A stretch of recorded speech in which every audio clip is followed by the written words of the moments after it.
ಅನ್ನೋ ಪದ ಎಷ್ಟು ಪವಿತ್ರ ಅಲ್ವಾ? ತನ್ನ ಮಕ್ಕಳಿಗಾಗಿ ಪ್ರಾಣವನ್ನೇ ಮುಡಿಪಾಗಿಡುವ ತಾಯಂದಿರನ್ನ ನಾವು ನೋಡಿದ್ದೇವೆ. ಆದ್ರೆ ತನ್ನದೇ ಖುಷಿಗಾಗಿ, ಪರಪುರುಷನ ವ್ಯಾಮೋಹಕ್ಕಾಗಿ ಹೆತ್ತ ಕರುಳ ಕುಡಿಗಳನ್ನೇ ನಡು ನೀರಲ್ಲಿ ಕೈ ಬಿಡುವ ತಾಯಂದಿರು ಇದ್ದಾರೆ ಅಂದ್ರೆ ನಂಬೋಕೆ ಕಷ್ಟವಾಗುತ್ತೆ. ತುಮಕೂರು ಜಿಲ್ಲೆಯ ಕುಣಿಗಲ್ ತಾಲೂಕಿನ ಅಲ್ಕೆರೆ ಗ್ರಾಮದಲ್ಲಿ ನಡೆದಿರೋ ಈ ಘಟನೆ ಕೇಳಿದ್ರೆ ಖಂಡಿತ ನಿಮ್ಮ ಕರಳು ಹಿಂಡುತ್ತೆ. ಅಷ್ಟೇ ಅಲ್ಲ, ಕಣ್ಣಂಚಿನಲ್ಲಿ ನೀರು ಕೂಡ ತುಂಬಿ ಬರುತ್ತೆ. ಶಿವಣ್ಣ ಅಲ್ಕೆರೆಯ ಮಲ್ಲೇಶ್ವರ ಸ್ವಾಮಿ ದೇಗುಲದ ಅರ್ಚಕ. ಆತನಿಗೆ 2 ಮುದ್ದ ಮಕ್ಕಳು, 10 ವರ್ಷದ ಜೀವನ್, 5 ವರ್ಷದ ಪ್ರಾಣೇಶ್.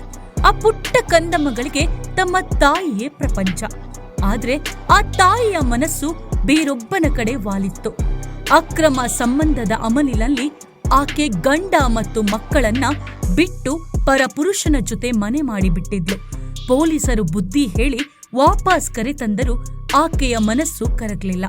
ಮರುದಿನ ಗಂಡ ಕೆಲಸಕ್ಕೆ ಹೋದಾಗ ಮನೆಯಲ್ಲಿದ್ದ ಚಿನ್ನಾಭರಣಗಳೊಂದಿಗೆ ಆಕೆ ಶಾಶ್ವತವಾಗಿ ದೂರವಾದ್ಲು. ತನ್ನ ನಂಬಿದ ಹೆಂಡತಿಯ ಆ ದ್ರೋಹ, ಆಕೆ ಇಲ್ಲದ ಬದುಕು ಶಿವಣ್ಣನ ಎದೆಯನ್ನ ಸುಟ್ಟು ಹಾಕಿತ್ತು. ಸಮಾಜದ ಅವಮಾನ ತಾಳಲಾರದೆ ತನ್ನ ಮಕ್ಕಳ ಭವಿಷ್ಯ ನೆನೆದು ಆತ ನಲುಗಿ ಹೋದ. ತಾಯಿ ಇಲ್ಲದ ಆ ಪಾಪಿ ಜಗತ್ತಿನಲ್ಲಿ ನನ್ನ ಮಕ್ಕಳು ಅನಾಥರಾಗಿ ನರಳಬಾರದು ಅಂತ ಅಂದುಕೊಂಡನೇನೋ.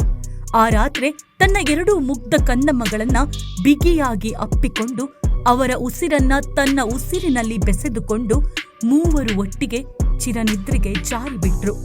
ಅಯ್ಯೋ ದೇವ್ರೆ, ಆ ಪುಟ್ಟ ಮಕ್ಕಳು ಏನು ತಪ್ಪು ಮಾಡಿದ್ವು? ಬೆಳಗ್ಗೆ ಎದ್ದು ಅಮ್ಮ ಅಂತ ಕರೆಯಬೇಕಿದ್ದ ಆ ಕಂದಮ್ಮಗಳು ಇಂದು ಅಪ್ಪನ ಮಡಿಲಲ್ಲಿ ಮೂಕವಾಗಿ ಮಲಗಿವೆ. ತಾಯಿಯ ಸ್ವಾರ್ಥ ಇಡೀ ಗೂಡನ್ನೇ ಸುಟ್ಟು ಬೂದಿ ಮಾಡಿದೆ.